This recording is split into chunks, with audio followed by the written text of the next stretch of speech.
It's a feeling everyone has felt, that shock or frustration while reading a comment or reply on social media. The intensity of what we find to be hateful comments on social media can be heavy.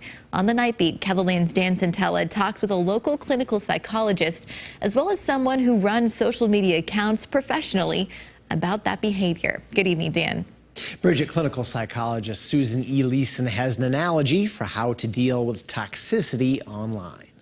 When someone says something mean, either it's name calling or it's loud, it's attacking you as a person, that's the time for you to block or stop using that social media.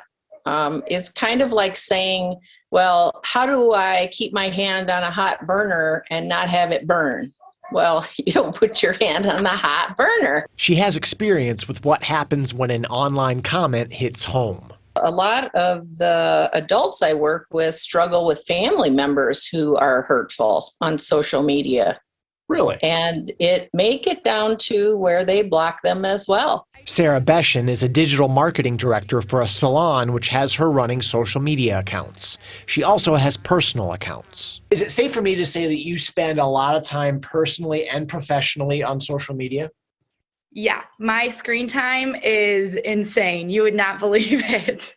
With regard to comments on personal pages, she points to a destination to avoid. It would be easy to say that they don't bother me and I, just brush them off. But I feel like that is the way you kind of have to do it, because if you sit there and you think about what this person who has no idea who you are is saying about you, you're going to go down a deep hole that you don't want to be down. And after all, just because it's there doesn't mean we have to process a hateful comment. We aren't trapped into reading it.